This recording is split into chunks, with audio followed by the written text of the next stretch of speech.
Bonjour, alors aujourd'hui sur cette chaîne nous allons parler des introvertis.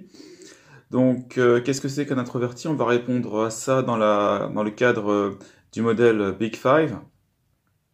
Donc ce modèle il comprend 5 domaines qui est extraversion, ouverture d'esprit, conscienciosité, agréabilité, névrotisme. Donc là on va se concentrer sur l'extraversion et on va voir que être un introverti ce n'est pas juste ne pas socialiser, ce n'est pas juste ne pas chercher à avoir des amis, c'est un peu plus large que ça. Donc comment est-ce qu'on fait pour le savoir? Eh bien les psychologues ont montré que il y avait 6 facettes principales de l'extraversion et donc de l'introversion. Et ce sont ces 6 facettes-là que l'on va tenter de développer et de mettre à jour.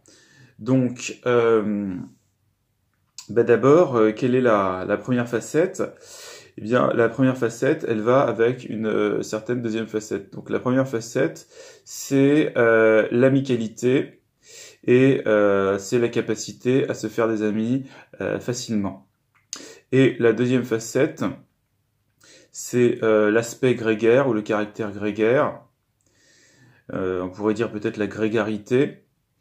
Et ça, c'est le fait de aimer être en groupe, aimer faire des fêtes, aimer aller dans les mondanités. Et donc, ces 2 facettes, on pourrait dire qu'elles vont ensemble. Et être un introverti, eh bien, ce serait être plutôt quelqu'un de privé, pas forcément quelqu'un de très accessible, et quelqu'un qui n'aime pas forcément être beaucoup en groupe avec les autres. Donc ça, c'est un petit peu le sens courant. Maintenant, il y a d'autres facettes, et ces facettes, elles approfondissent la notion, et il faut savoir que, de facto, empiriquement, elles sont corrélées à l'introversion. C'est pour ça qu'on a appelé le facteur introversion, mais un autre terme parfois qu'on trouve, c'est tout simplement, en tout cas pour l'extraversion, c'est émotion positive, donc c'est un des autres aspects importants de ce facteur. Donc l'introversion, eh bien le deuxième grand point, on pourrait dire, c'est tout ce qui est assertivité. Donc assertivité, c'est la troisième facette.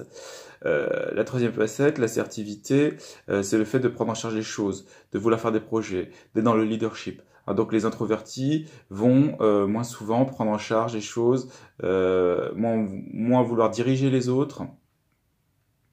Donc ça, c'est le deuxième point. Troisième chose, c'est tout ce qui est niveau d'activité. Donc c'est la quatrième facette, le niveau d'activité. Donc ils vont avoir un agenda moins chargé.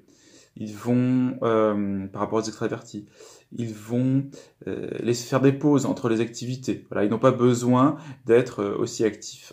Et quatrième point, sont 2 facettes que l'on peut réunir. C'est la facette qui s'appelle émotion positive et la facette qui s'appelle recherche de stimulation. Donc émotion positive, c'est le fait d'être en fait finalement dans la joie, de rayonner la joie. Et il se trouve que eh bien, les introvertis, c'est moins le cas. Ils ont moins en moyenne d'émotions positives dans leurs activités en rapport avec le monde. Et également, ils ont moins besoin de stimuli, hein, ils ont moins besoin de musique forte, etc., de stimuli visuels, de contact. Euh, voilà, ils sont plus vite saturés en fait par les stimuli. Et donc tout ça, en fait, chez les introvertis, ça révèle en fait une dopamine moindre hein, au niveau des neurotransmetteurs et qui fait que, eh bien, ils sont moins sensibles en règle générale à ce qu'on appelle la récompense. Donc leurs neurotransmetteurs de récompense sont moins actifs quelque part. Voilà, donc pour résumer, qu'est-ce que c'est qu'un introverti? C'est effectivement l'opposé d'un extraverti, mais plus précisément, on peut retenir 4 points, qui est, eh bien, effectivement, l'introverti, il est moins grégaire, il se fait des amis moins facilement, ça c'est la première chose. L'introverti, eh bien, deuxièmement, il est moins assertif, donc il a moins besoin de prendre en charge les choses et de diriger les autres. Troisièmement, il est moins actif en général, il a moins besoin d'enchaîner les activités, il fait plus de pauses, il se retrouve plus, Et quatrièmement, eh bien, il est moins dans la recherche de stimuli et dans les émotions positives. Et donc, les gens très introvertis, eh bien, ils vont être dans ce qu'on appelle l'anédonie, l'absence de plaisir. Et ça nous amène à tout ce qui est trouble de la personnalité, schizoïde. Voilà, bah, c'était tout pour aujourd'hui. Abonnez-vous, si vous aimez, likez, et puis laissez un commentaire. Moi, je réponds très vite. Voilà.